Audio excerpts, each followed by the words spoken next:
As certified life coaches with 45 years combined experience in human resources, Jen Trum and Catherine Fry have both experienced the highest of highs and the lowest of lows, both personally and professionally. What they both know to be true is this: our mental, physical, and emotional health are the essential building blocks in order to thrive and shine in the field of HR. In a first of its kind podcast, we'll be getting real and we'll discuss and share what has contributed to both our success and struggles, with the goal of inspiring women around the globe to stand tall and take the necessary action to both thrive and shine in HR. Here are your hosts, Jen and Catherine.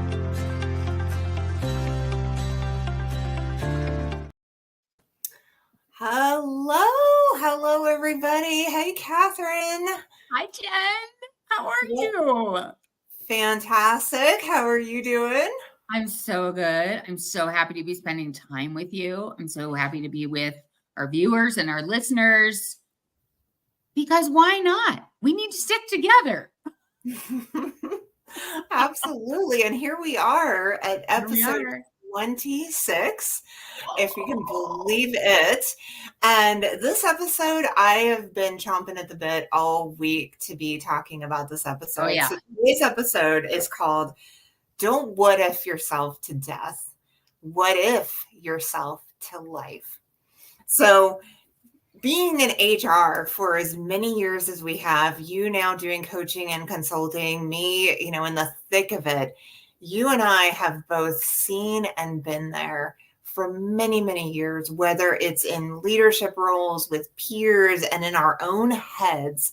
The life that we live around, how often we see those who get stuck in thinking that really is about scarcity, lack, and deficit thinking versus being able to think from an abundance, asset-based mindset is really, really kind of amazing to be able to kind of bring the amount of experience that I think you and I will be able to bring today. So like I said, I'm really excited about the conversation.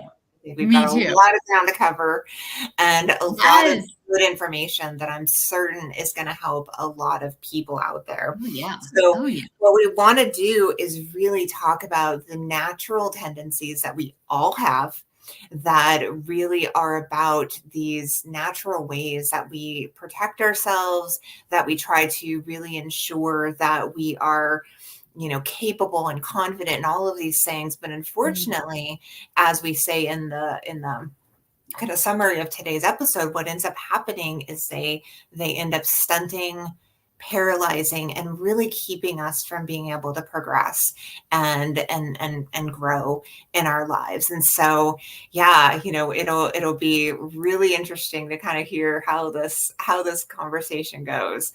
But before we get started, I am so curious, Catherine, what has been the best part of your week so far? Best part, I'm going to go back like in the span of a week, because I presented to 5,318 people on Ditch the Pip through HRCI. Amazing. It was an amazing experience. It's been less than a week. I am still catching up with people on social media, and it really landed for some people. And I'm getting so many responses of, hey, we leap my 6-step process for ditching the pip. People are responding saying, I tried it. That couldn't have been better timed. And your 6-step process works. Aww. Thank you. So it's everything. It's very aligned with this podcast. It's just sharing all the things you and I have been through our HR careers and saying, all right, here's what really was helpful for me. And I just happened to have a huge audience last week. So grateful to HRCI for selecting me as a speaker. And they want me back for next year. So that's really fun too. Really fun too. Thank you. Congratulations. It was a big one. I mean, HRCI, what? Like, it's kind of a big stage. Yeah, So I feel absolutely. pretty on. 5,000 people is no freaking joke, It was right? Like no that is joke. term level conference type of. Oh my gosh. No joke. No joke. And I hadn't thought about how there were many opportunities to what if myself to death while that whole workshop was going on. We'll get into that today. But I need to hear about your week. What's been the best part of your week? Oh my gosh. So if you tuned in last week, for whoever might have tuned in last week, I broke my leg. I Uh-huh. had a trampoline park. And this last week has been just such a gift because instead of being on crutches or having to wheel my ass around for the next 6 weeks, luckily the break was what's called non-displaced. So it means that I am able to start putting pressure on it pretty quickly. So within the last couple of days, I've been able to start putting some pressure and I'm walking. And Yes. I could not be more excited. I've only broken a bone one other time in my life, and it was my arm. And so this was one that was a little scary. I'm not going to lie. It was a Yes. little Yeah. how much I thought it was going to completely turn my life upside down. And it definitely for the first week I mean, it was challenging and that sort of thing. But in terms of now being able to kind of get back into the groove of life, and we were talking in pre-show Yeah. a little bit around how much some of these things, sometimes we're not even realizing how much it can start weighing us down in terms of our Oh, yeah. mental health and just overall kind of our sense of well-being. And it was funny because it snuck up on me the first few days. I tend to be one of those people like, I got this, it's fine, I'm gonna be Yeah. fine, everything's great. And then a few days come into it where I'm army crawling up my stairs. I'm like really starting to struggle physically with the being Oh, able Jen. to work. And it became more challenging than I anticipated from a Yeah. well-being and mental health standpoint. So Mhm. thankfully now I'm starting to feel a little bit better and, starting to kind of get out of that rut. But isn't it wild how things like this that kind of throw us off track, even though we, think that, we're going to be able to kind of handle it and everything's going to be fine. Sneaky. The sneaky truth is that Yes. these types of things can really kind of throw us off, which then can be Right. difficult to, keep that all together. So yeah, I think the good news is that I'm getting back on track and I'm Yeah. mobile again. So Yeah. I think all in all, I don't have anything to complain about. I love it. I love it. You're like, let's look at it from the macro perspective overall. And sometimes that's really helpful to do that. Really helpful to do that. Congratulations. You're Yeah. on you're coming back. You're coming back. Getting there, coming back, baby. All right, so let's start talking what ifs. So let's jump into the first question. Okay. Number one, let's start by defining what we mean when we say asset-based thinking versus deficit-based thinking and how that relates to what if thinking. Well, I have to give credit to my friend's mother, Jen Engel. Was that a sneeze? Did you sneeze? Mhm. Bless you. Thank you.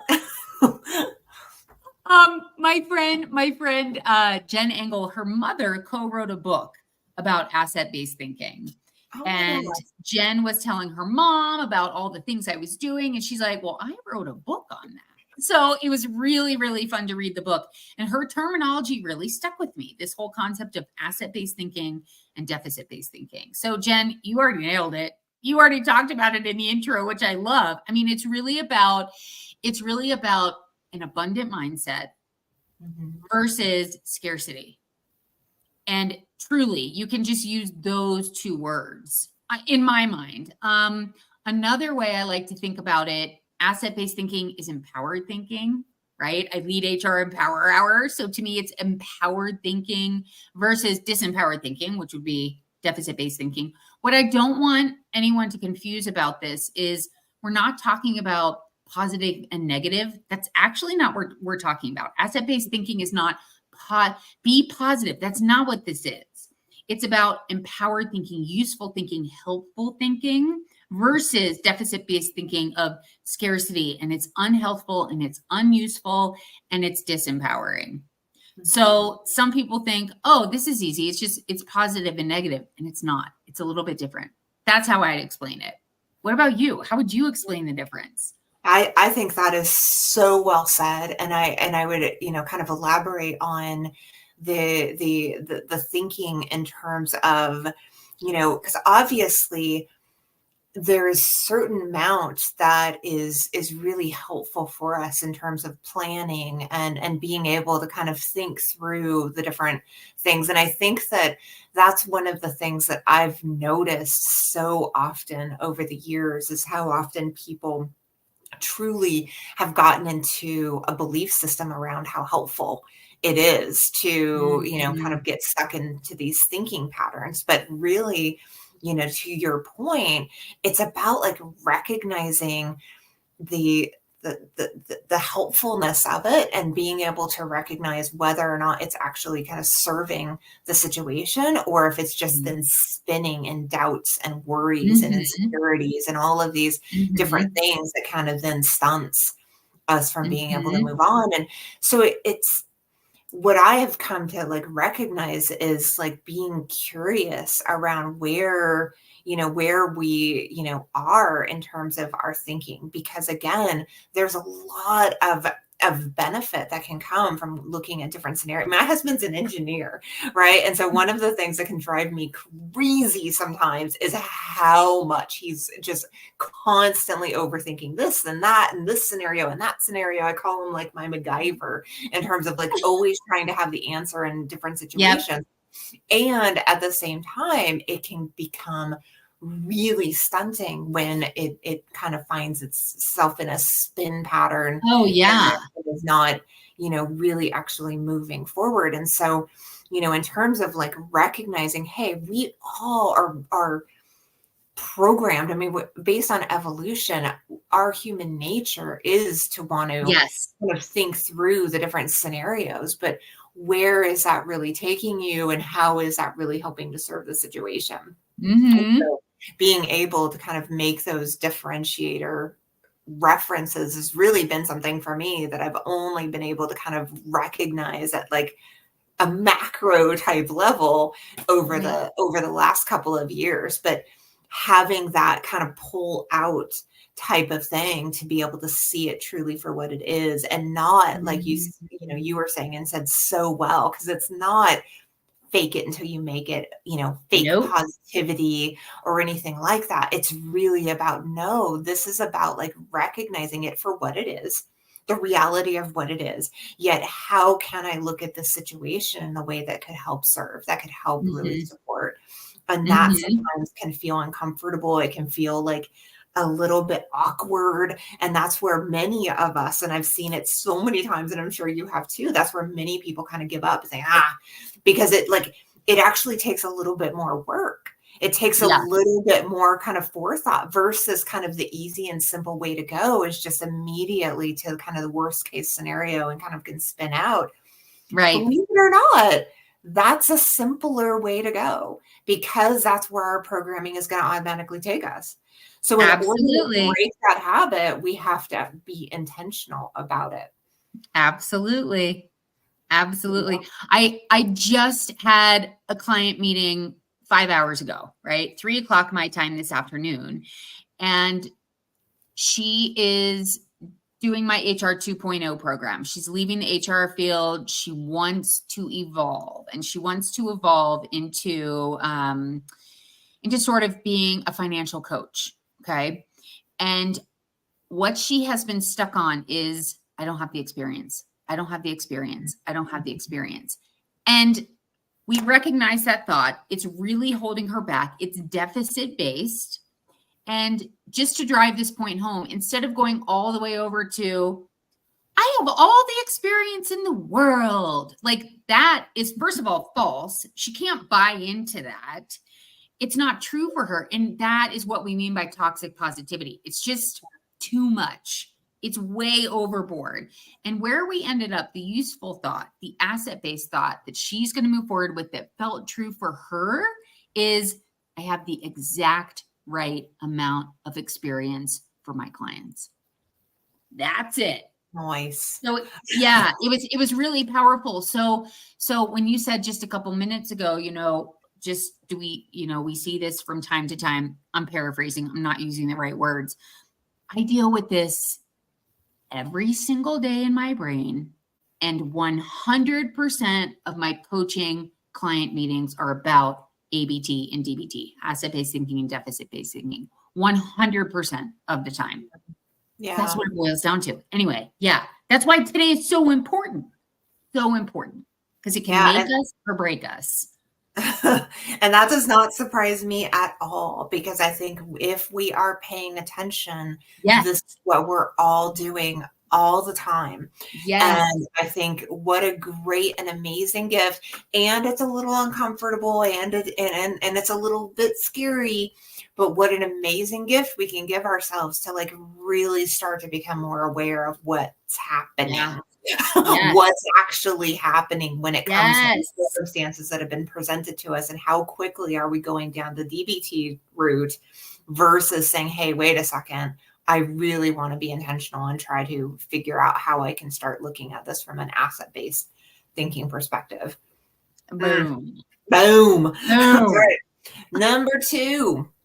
Can you share a time in your HR career when using deficit-based thinking has held you, your team, and or your organization back from innovation and or progress?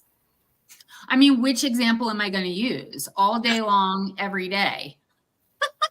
What happened? I guess I should say and clarify, in case anyone's just tuning into episode 26, you've never listened to any of our other episodes before. I suffered with general anxiety disorder. So I've been in HR for, now it's been like 27, 28 years. And all I did was choose deficit-based thoughts. I mean, that was just my MO, and I didn't even realize I was doing it. Another way to frame it is victim mentality. That's just, they're very synonymous, not necessarily the same, but they kind of fall in the same vein, beat in the same vein, whatever. My words are not on point. I would say, I'm trying to think of a really, really good example, but what's actually coming to mind is two of my clients, two that I actually worked with today, they're very high level, they're executive, meaning they're quite literally at the top of the organization. They are the top leader of the organization without giving their identity away, without giving their title away. One of them suffers with imposter syndrome, and the other one is struggling with gossip going on in the organization. People are talking shit about her, and she's heard about it, and she knows it to be true. So both of my clients are finding themselves really spinning out in deficit-based thoughts. And my one client who learned about this gossip, people have affirmed, yeah, I've said that about you. I mean, it's really, really terrible stuff. And again, what's happening is because she's spinning out, she's focused on the negative, she is not able to lead the organization in a very useful and healthy way. All she is seeing is the shit talking. All she is seeing is she's questioning, why am I in this role? Why was I put into this role if I'm that bad of a person? And she is just seeing all of the bad things. And one of the things that I've been helping her do is identify facts and numbers, because she starts catastrophizing. That's another, similar in the similar vein of deficit-based thinking. She's saying, everybody feels this way about me. Everybody wants me gone. How did I not see that? And it's just a spiral. And I can see the spiral so clearly. One, because that used to be me. I can see it so clearly because I was so there. And I also know how to help reframe very gently and just say, okay, when you say everybody, tell me exactly who you've talked to and has said, yes, I've talked shit about you. Well, it's been 2 people, right? And we tend to blow things up in our mind. And quite literally right now, it is destroying her immediate team, and the entire organization, because she's not able to be innovative. She's not able to move the organization forward because she is just laser focused on these hurtful comments and true comments, but she's making them mean that there's no coming back from it. And she's the worst person in the world and the organization is doomed. So when you're that deep down, the smaller step we have to take up, the smaller of a shift we need to make, because it is so hard for that person to see and to realize what's actually going on. Sometimes, unless, you're like me and Jen and we've done the work to see this day in and day out. But even sometimes, I've got a million examples of where I'm still struggling with deficit-based thinking, primarily in my personal life. But yeah, all day, every day. Got to see it coming. Got to know it's going to come, because it does. Okay, what about you? What about you? Do you have a really personal example? Oh my gosh, absolutely. But it's not the one I prepared for. But I think, when you said personal wise, where you're still struggling with deficit-based thinking, I think that absolutely I relate to that completely. And a lot of it, I think, comes down to, where we are really kind of, a lot of that self-judgment and the fears and all of that. And it's so interesting, because in my professional world, I'm able to compartmentalize so much better than I am in my personal life. And I think because it matters, it matters so much. And, there's so much that it can be attached to it, that it can be very easy to find yourself kind of going down that catastrophizing road of, my son, for example, my 16-year-old son, who, would much rather be in his room playing video games than, Totally. And so in my head, I have a whole story of, that it's, that it's about me, and, that it's, that he, doesn't want to be around us. And it's not that at all. Really, he's just a 16-year-old boy. Right? The data is there, but yet in my brain, it will go down a slippery slope like that, Yeah. So it's really about recognizing how quickly we kind of go down that road. But the example I have is around when I used to work in hospitality. One of the things that would just, oh my gosh, it was so funny, because I really, and we've talked about this on the podcast before, but how much that I would carry in terms of, especially around staffing, for example, right? You only get certain budget and whatever you get, you get staffing. And so the weight that I would carry around the leaders and the employees who are really feeling that pressure and overwhelm and burnout. And yet here I am in the role of HR, and I couldn't do anything to help at all. And so in those situations, when you're out of control, you don't have the control. It's so kind of easy in those situations to start to make it about me, to start and make it that I'm not able to, do enough and say enough. And so I'm now kind of down this slippery slope that I've really now shamed myself and judged myself for circumstances that were outside of my control. And really at the end of the day, it wasn't about me at all. But yet, because I was carrying this different weight around, the different departments that were struggling staffing wise, I almost got to the point where I was not myself. I wasn't feeling like genuinely myself, because I was constantly trying to people please and placate and, try to kind of band-aid everything in a situation that I had no control over. But yet, each day I would come in and carry all this weight around something that I didn't have really the ability to control. And it just destroyed me.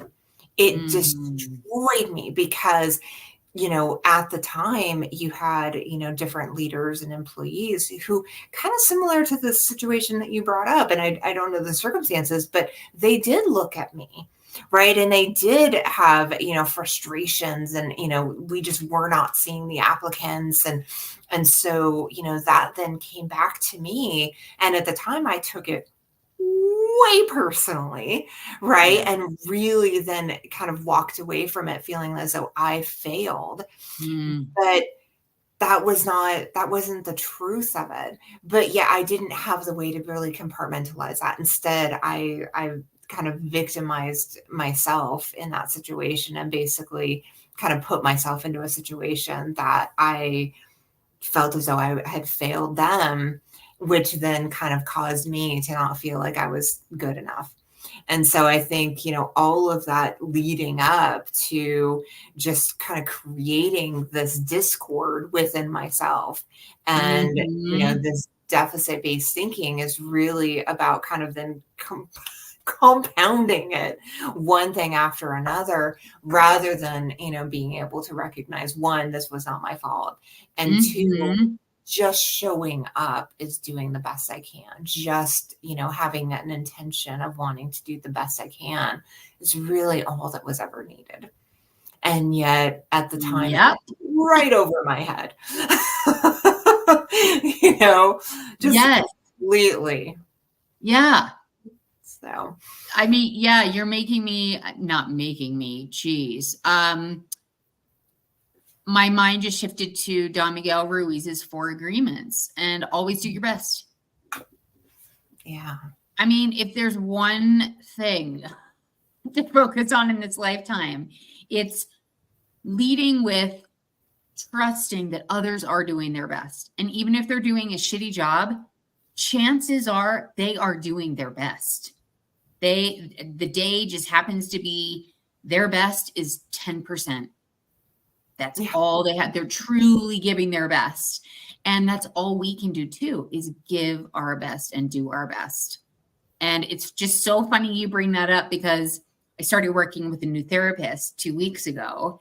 And because I was noticing I was stuck in deficit-based thinking with a personal relationship in my personal life. And this has been going on for like 8 months. And my therapist said to me yesterday, she's like, all you do is do your best. Don't worry about their behavior and their action. Let them, and you just do your best. Now, how many millions of times have we heard this, right? Millions of times. And for whatever reason, and the other thing she said to me that really stuck with me, she's like, why are you wasting your time on guessing about what those people are saying about you? Do you have time for that? And I was like, no, I don't.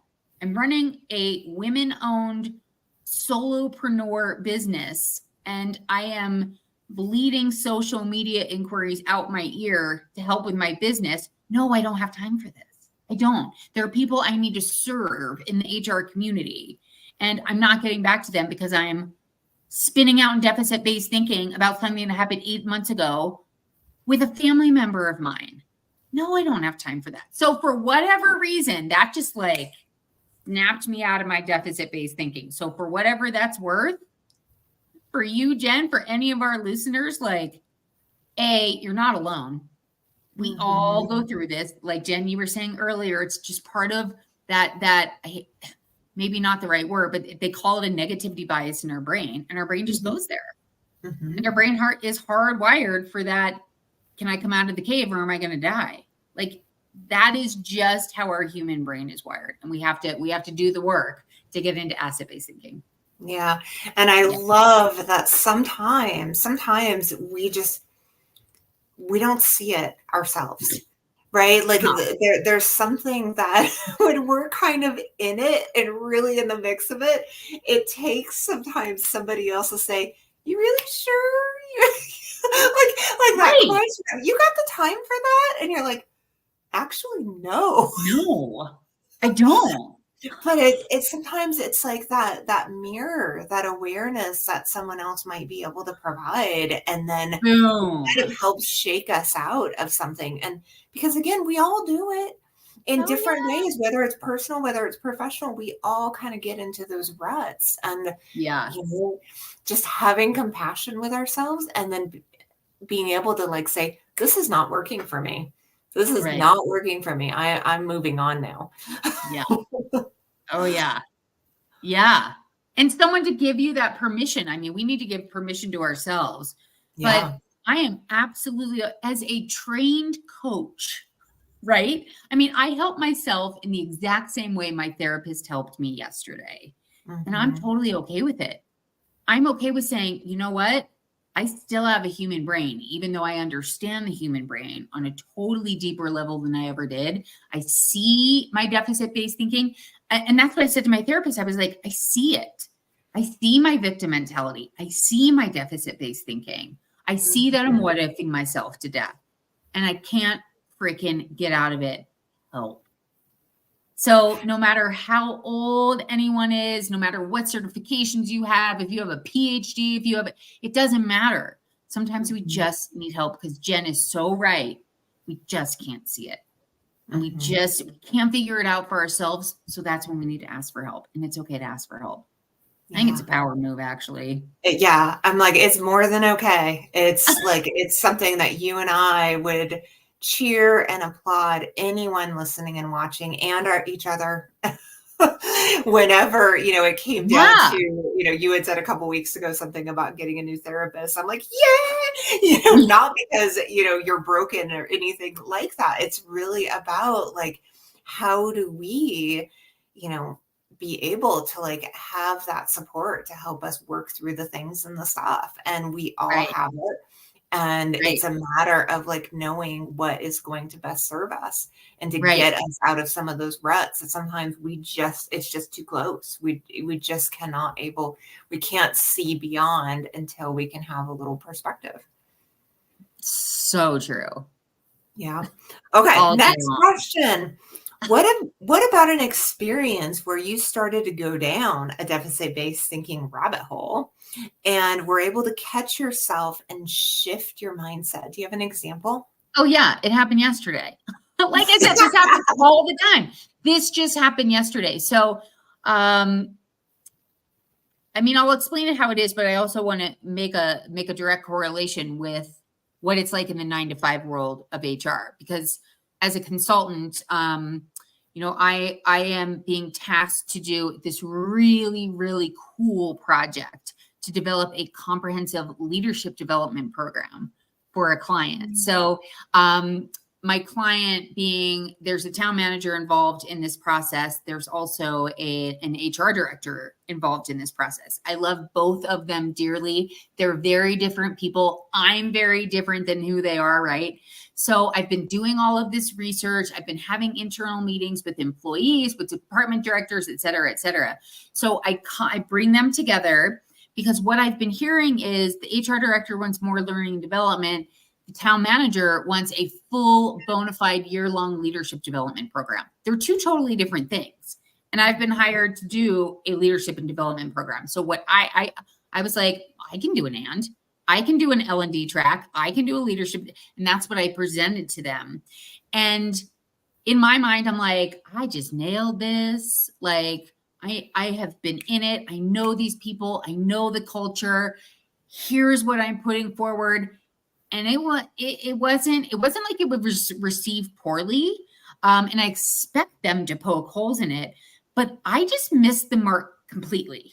And I'm still to this day, like 24 hours later, I'm still not sure where I've missed the mark because the conversation that went on, I was like, what's happening with this conversation?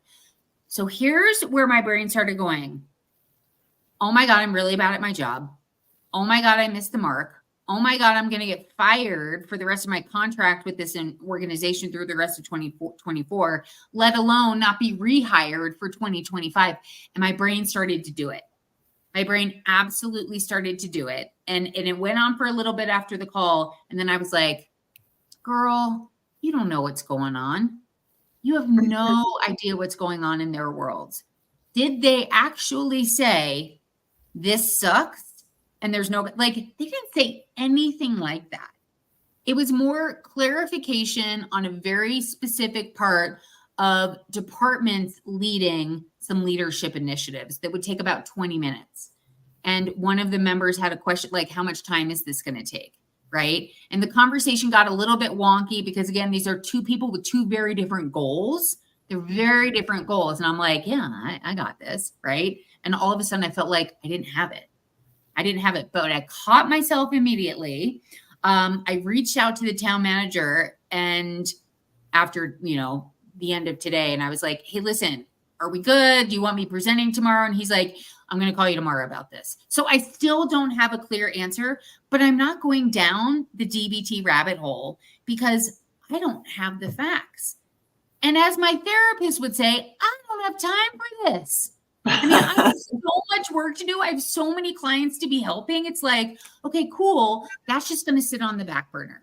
There is nothing I can do until I get the actual helpful feedback back from the town manager to keep moving that project forward. Mm-hmm. So I caught it. Was it immediate? Not necessarily, but it was pretty darn fast. And I got myself out of the spin cycle. So that literally happened yesterday, Jen. But I was today. I love that though. I mean, like one of the things I love about you, Catherine, is you are continuously looking at like how you can recognize and see, some of these things in real time. And that's, there's a gift in that, I really think there's a gift in that. And to be able to ask for that feedback, to lean into it, to immediately like not be afraid of it, because that's where the gift is going to be potentially, even if it's not good news, even if the feedback is, it was you. Yes. Right. And it could have been, it very well could have been like, I could have just said the wrong thing and my intention was good, but the impact was bad. Mm-hmm. I don't know, but I sure as heck am going to find out. Yeah. Because the project means a lot to me and these people mean a lot to me. I adore them. I want to absolutely deliver on the project. I don't want to let them down. I certainly don't want to let myself down. So yeah, you're right. I'm going to absolutely lean into whatever they have to share. Totally open to it. Yeah. And not in a bad way. It's like, of course I have things to learn. Of course I'm not going to nail it every time. What if this is the most critical feedback? They heard something that I just didn't articulate, and this is going to be the game changer for our leadership development program. That's what ifing yourself to life. Yeah. Not in a toxic positivity way. Not like, oh, they're going to tell me everything's fine. It's no. What if they give me really critical constructive critique that changes the course and it ends up exactly where it's supposed to be? Yeah. Well, and that's, what's so interesting about this whole idea of deficit-based and asset-based thinking, right? Like what feedback that you might get could be pretty constructive or could be pretty challenging. Damn right. Here. But recognizing, hey, that's the reality. Right. And then what we do with that information, do you then go down a rabbit hole of, oh, I'm just a piece of shit. Right. I'm just worthless. I used to. Yes. Same. I used to. Same. But really the courage it takes to say, give it to me. Right. Give it to me. And then from there, you then have that choice to make on that path to go down. And so, in answering that question, I think that was so great because really what you're saying is it is what it is, in terms of like the reality, but then how I then utilize that information and how I can take that and be able to kind of learn from it and grow from it. That is asset-based thinking, right? That's it right there for sure. So in my example is years ago, 5, 6 years ago or whatever, I Yeah. remember I was put on a pretty important project team, not too different than what you're talking about, but it was a Yeah. project I was on, and one that at the time I was so excited. I got to work pretty side by side with some people that I admired, that I respected, that I really Mm. wanted to learn and grow from. And very quickly on this project team, it was about 7, 8 people on this team. Very quickly, there was one individual on the team who was not showing up in the way that everyone else on the team wanted to. And it was Yeah. actually someone who was somewhat in a leadership role, but not someone that we worked with regularly. And so Mm. what happened very quickly in this project group is that, we would get into these project team meetings. This one individual was late, or they were a no-show, or if they were there, they were on their phone, they were distracted, right? So the rest of the people within this project team, whenever this individual was out of the room, would Yep. spin, not spin. Well, kind of that too. But it would end up going down these rabbit holes of gossip Uh, and negative uh, and just something that, if I'm being very honest and transparent, that was really easy for me to get caught up in sure. up until the last couple of years. And because Sure. it was so much around people pleasing, wanting to be accepted, wanting to belong, wanting to be a part of the team, right? And I will Love it. never forget, within this situation, this person wasn't my favorite. It wasn't like, I had any particular reason to want to like say, hey, don't give this Gary a hard, whatever. It wasn't like that at all. It was like actually being able to see it almost in slow motion and be able to Mm. recognize how much that was negatively impacting our why. Right. Like we're there for like this reason, but yet how easy and how quickly Mm. people were able to just jump on this bandwagon of, Yes. bagging on, this individual, because Yes. it helps them connect. It helped Yes. them to feel, connected with one another. It was like this commonality type of thing. And yet, the reality of it was that, as enticing as it was to be a part of that, and I recognized over the first couple of weeks within this project group that I was finding myself kind of slipping in to those old patterns and those old ways where I was like, yeah, Gary, that, but I started to really not feel good about it. I'd walked away. I Yeah. will never forget. I walked away from one of our project meetings, and that individual was somebody who, they left early, and it was just then a bitch fest after they left. And I walked away from this meeting going, "What am I doing? Like Interesting. what is?" Yeah, it felt icky. And I think that cringy feeling is something that I'll always remember, because it was one of those shifters for me around, Mm. gossip and getting sucked into that, because I realized that I was doing it myself Right. in terms of this need and this desire to want to, be accepted and feel like I belonged. But yet it was completely Mm. deficit based. It wasn't getting us anywhere. And instead it was just Mhm. perpetuating, the problem. So, from that point on, I didn't necessarily come in waving a flag going, y'all need to stop it. Be nice. But Right. instead, I really kind of took I took a, whatever, but rule book or whatever. I just really said, you know what I'm going to do is I'm just, one, not going to participate, and two, I'm just going to do my best to disengage. And that was a new thing for me. And being in an environment where Wow. I wanted to please and I wanted to be accepted, it was wildly uncomfortable.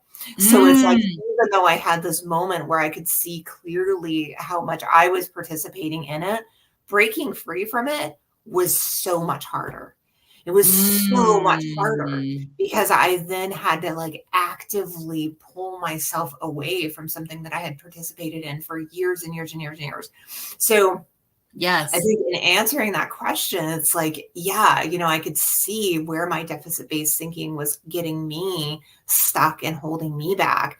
But actually breaking that cycle is not necessarily like snap your fingers and now the cycle is broken. Sometimes Yeah. it's kind of deeper than Yeah. that. And that was my experience, is it was deeper. And it still comes up for me. And that was 5 or 6 years ago.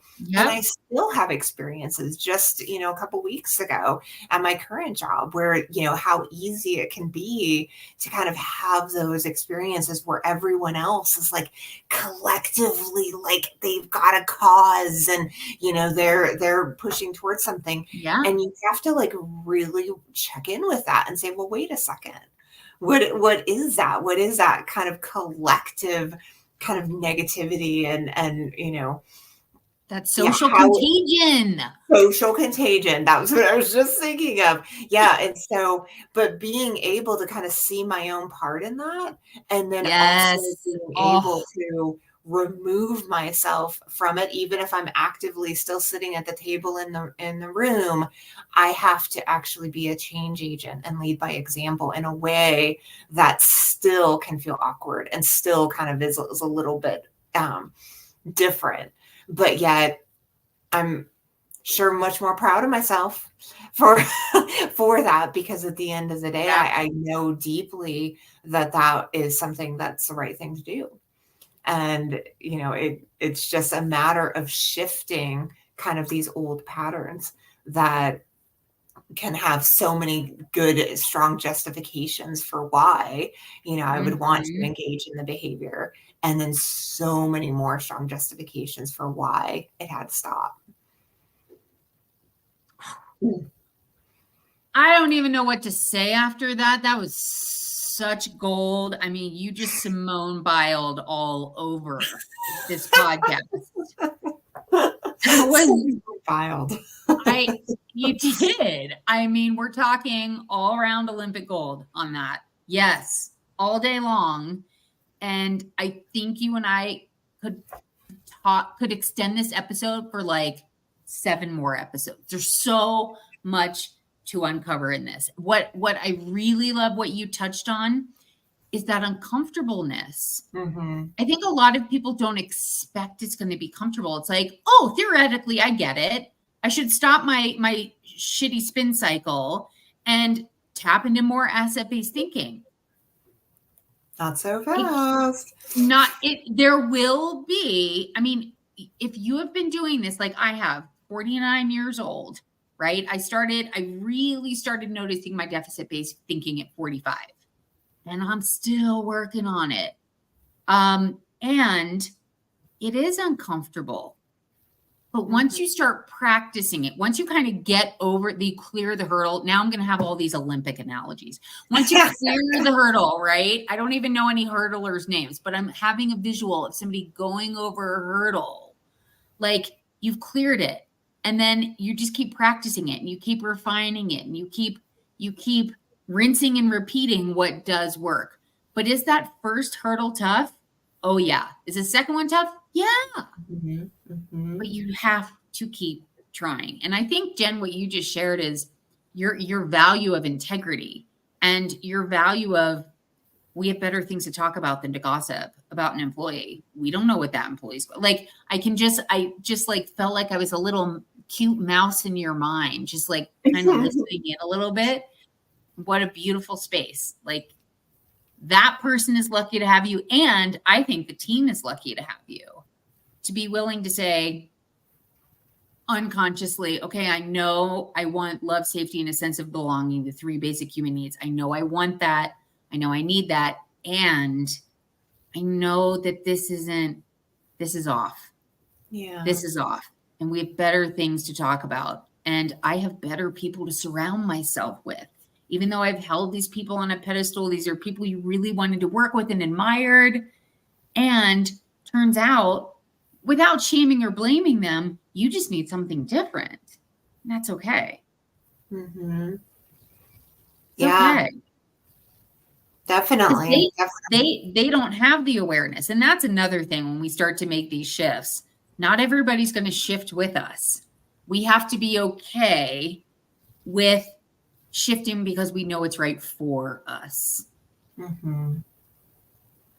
Yeah. And that takes courage.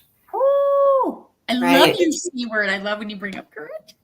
Well, it just does. It really, really does. Because if you're in a room with, others who don't really have that sense of awareness or don't have really an understanding of why it's perpetuating, this deficit mindset, it can be tough. You have to be willing to kind of be the cheese stands alone kind of thing. And that is something that is not for everybody. I think sometimes I coached somebody not too long ago and they just were in a mindset that they didn't have it in them, that they didn't have it in them to be able to kind of stand apart and be able to say, no, this is not working for me. Right. So instead they just went along and they go with the flow and they say, well, I'm just going to quit. I'm just going to leave. It's like, why?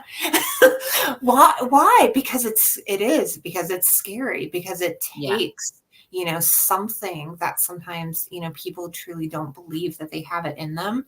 And I really hope if there's anything our listeners and viewers would get out of this episode, it's that we all have it within us to be able to kind of make that shift at any time. And yes, it's going to take, a little something, but if you've got the therapist or the coach or whoever that can help you be able to kind of make those shifts. Oh my gosh. Is it such a game changer? So I don't regret it in any way, that shift that I've been able to make. And I'm sure you'd say the same thing, but really that sense of getting past those hurdles doesn't feel good sometimes. I don't know about you. I don't know if you've ever played hurdles, but damn, it freaking hurts to have a hurdle come down on you, right? So it's like those are part of the real life of kind of moving through some of this. Is there are gonna be some falls and it's gonna bruise and it's gonna sting.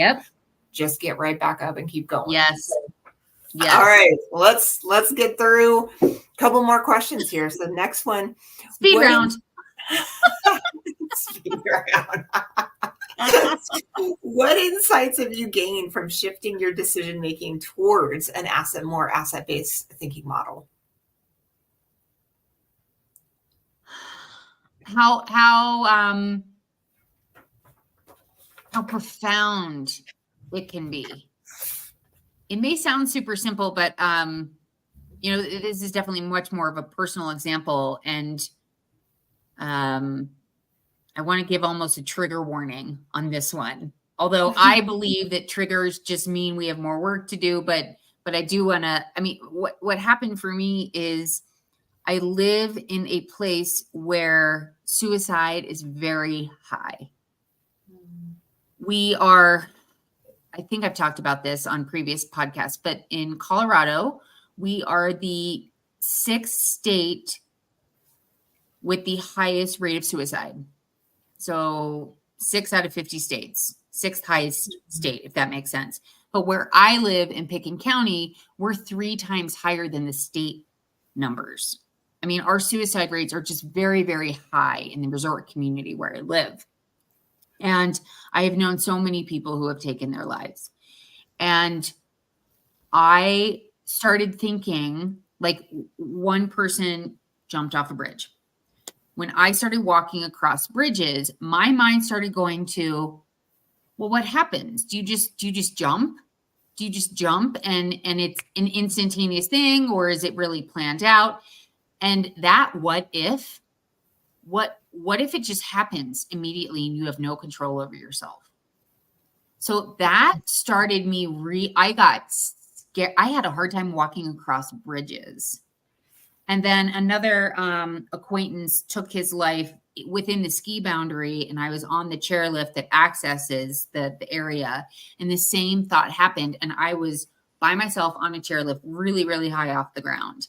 And my brain This is right before I was diagnosed with general anxiety disorder. I was quite literally what ifing myself to death, like just worrying what happens. What if I lose my mind? What if all of a sudden I decide to jump off this chairlift? And I have a life wish. I do not want to die, but I really was going in a bad way. And to me, when we talk about like the insights I have gained from the shift, from like catching it, if I'm on a chairlift by myself now, I'm like, okay, well, that's just a thought. You want to live. You're not going to jump. There's no way you ever would. Just breathe.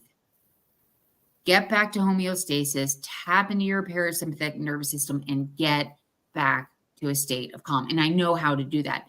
So for me, this has changed my life. Not to be dramatic about it, it truly, truly has. Because I know that I have the decision-making capability to choose my thoughts.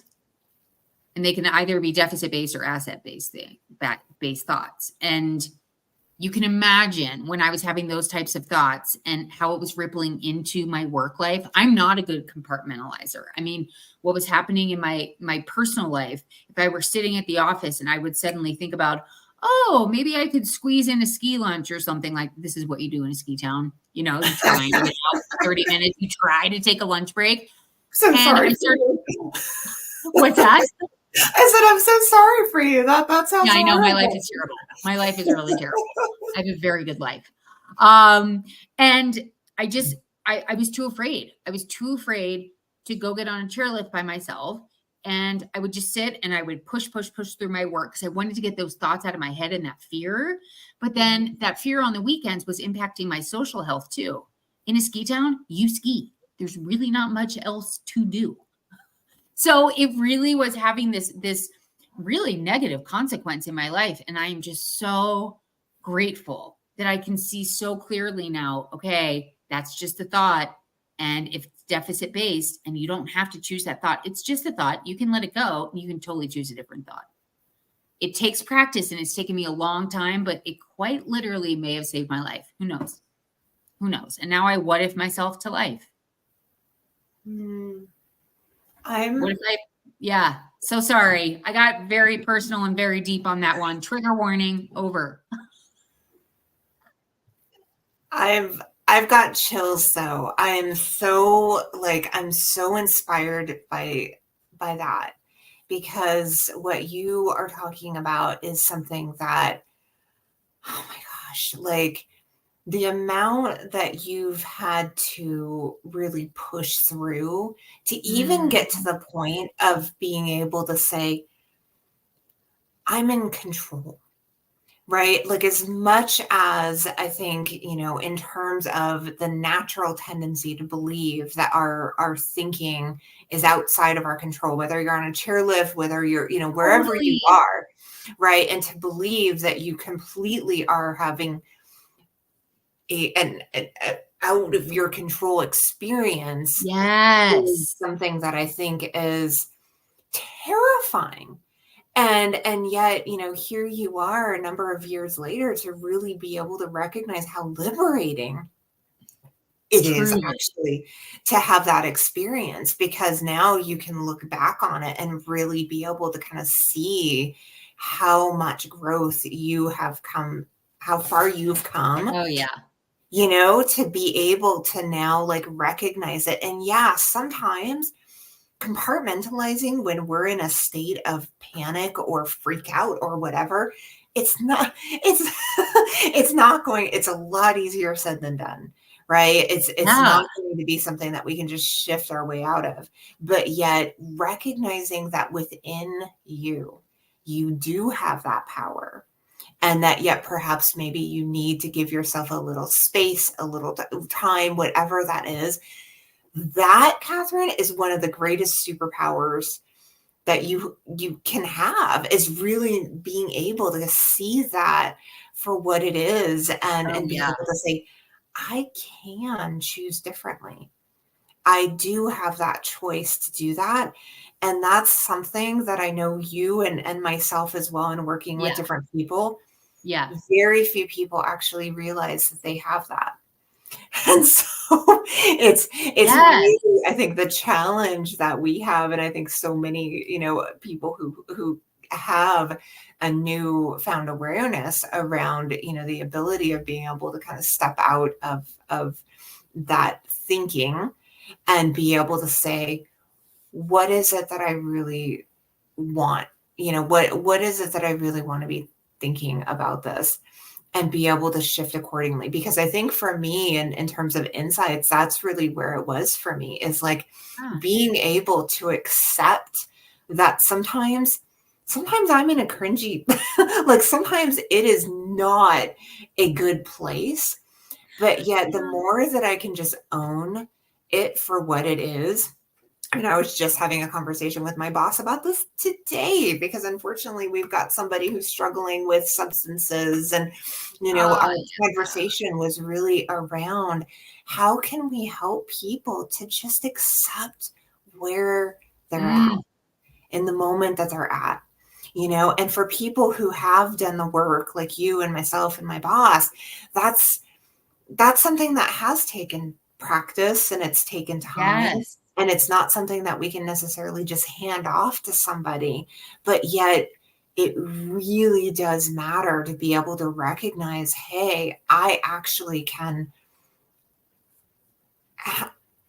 can actually make a real impact here by, number one, recognizing my power in my thinking.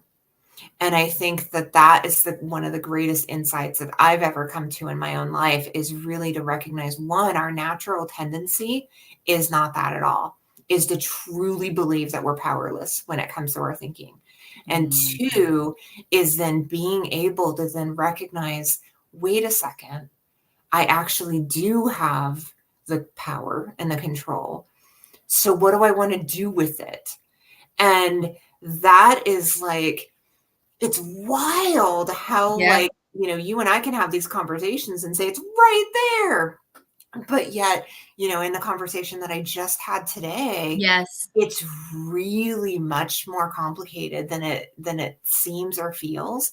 And so how do I continue walking the walk so that I can set the example for others? And I think that for me is the greatest gift I can give anybody else. I'm not going to Mm, preach, I'm not going to teach, I'm not going to, and obviously we do those things in different capacities, but I just yeah. mean overall, the best thing that we can ever do is just show up and recognize, in terms of how we can communicate it and be able to speak to it, so that others can have the same permission to do the same.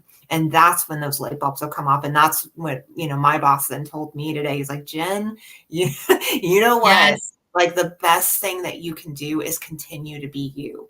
Continue to Mm, call out, because I during a leadership meeting this morning, I was honest. I was like, hey, everybody, just so you know, I'm a little bitchy. This whole broken leg thing, I I ain't happy about it. It's, created some grouchy doing that, just being able to yes. own what it is. But I'm not going to go down a rabbit hole. I'm not going to sit here and start what ifing about how terrible it is and how bad life is. Mm, Instead, let's just own where we're at and what it yeah. is.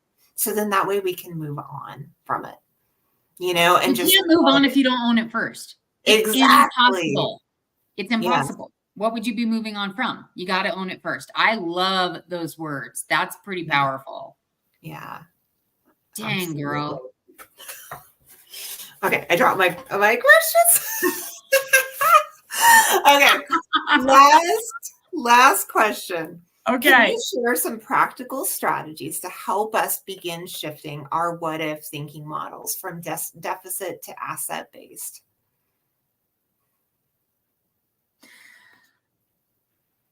I think quite literally recognizing when you're starting sentences with what if. I mean, I'm talking about being super literal. And if the sentence is deficit based, what if it doesn't work? What if I get fired? What if the person doesn't accept the job offer? And just notice if you're what ifing yourself to death, if you start going down a spiral. So don't shame yourself. Like Jen just said, own it, notice that you're saying it, and decide if you want to continue down that rabbit hole, right? And for me, the antidote can be as easy as, okay, I'm going to let myself complete that sentence, right? So what if the person doesn't take the job offer? Then I will, and then I fill in the rest of the sentence. So I allow myself to just say, okay, well, that's a thought, but what am I going to choose to do after that? What action am I going to take that actually points me in the direction of asset-based thinking? Mm-hmm. So what if the person doesn't take the job? Then I will repost the position. Then I will take a look at the job description. Then I may ask the candidate, why didn't you take the job? Can you give me a little bit of insight? So just, again, not going to this total, well, of course they're going to take the job. I'm going to negate that negative. No. That's not what we're talking about here. It's just recognizing it and then moving the needle to something that's a little bit more healthy and useful and empowering, because your thoughts can drag you down or they can lift you up. Choice is really yours. And you just got to recognize, like Jen just said, that's what I got. That's my little nugget. I'm going to ditto all over that. That's so good. I mean, how quickly you can, be able to shift that just from a little, one of the things that I do is, when I'm finding myself stuck in a situation, or I find myself kind of hit with a circumstance I wasn't expecting. You and I've talked about this before, but being able to do like thought downloads, or being able to kind of put down on paper what I'm struggling with, because sometimes I think what'll end up happening is we just kind of we're just spinning in a sense of not really paying attention to how it's manifesting itself. And so the sooner we can get it down and start putting down on paper what it is that's actually coming up for us, it's so powerful, so powerful. And I think it's really helped me in so many different ways to say, okay, here's the reality of what's going on in my brain. And then from that place, exactly as you said, Catherine, being able to be intentional around picking out what is it that I want to be paying attention to. And that's it's such a liberating superpower, and yet something that I really have only become more practiced with in the last couple of years. So it's like really kind of building this muscle around, okay, what's going on, what's actually happening, right? And getting that out. So I'm not leaving anything to chance. I'm very clear about that. And then from there, going back through and now saying, okay, what do I want to be thinking? Where do I want to take this from here? And everything else, where your attention goes, your energy flows, everything else needs to get out of the way. And that's not easy. It takes work, but it really does work. It really does work. Yes, it does. I mean, it's they say that talk therapy is the same thing when you just blah.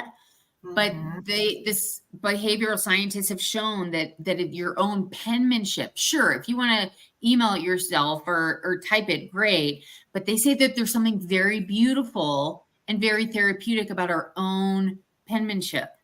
Yeah. And you just described it so beautifully. And then you get to decide. It's almost like, I'm almost like envisioning a highlighter. It's like you just get it all down on paper.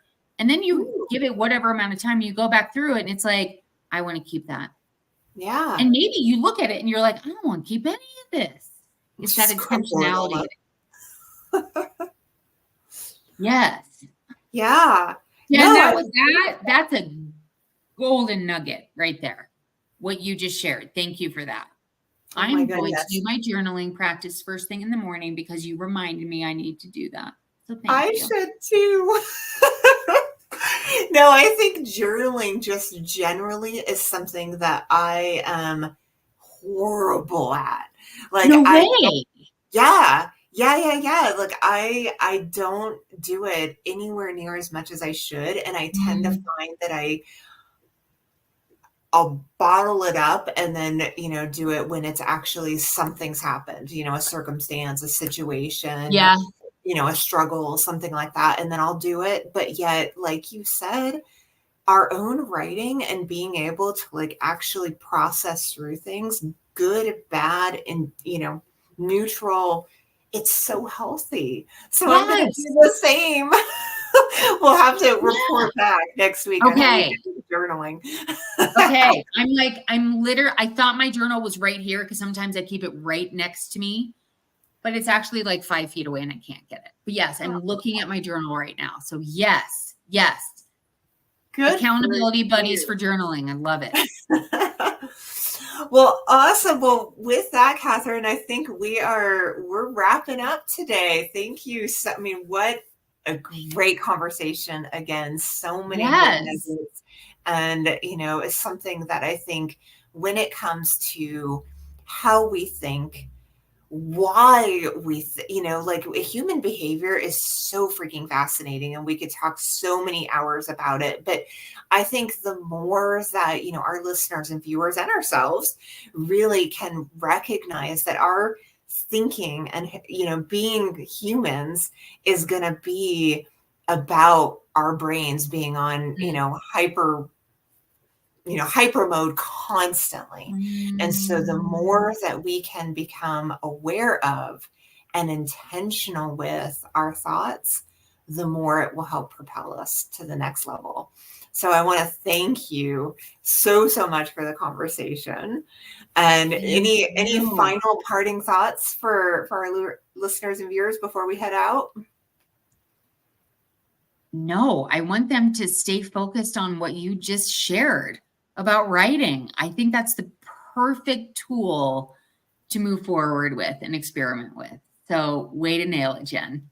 Love it. Well, listeners, viewers, we'd love to hear from you. What tools, what resources, what do you use to help Yes. you be able to get outside of your own head and be able to think in a more rational and neutral way? So with that, I want to really encourage everybody, if you haven't already, make sure to like us, make sure to download us, make sure to love us. And do all the things. This podcast is something that is such a passion for both Catherine and I. So whatever we can do to help promote it is something that we are really excited to put out there. So everybody, thank you so much for joining us. And don't forget, every day is a new day to thrive and shine in HR. Have a great day, everybody. See ya next time.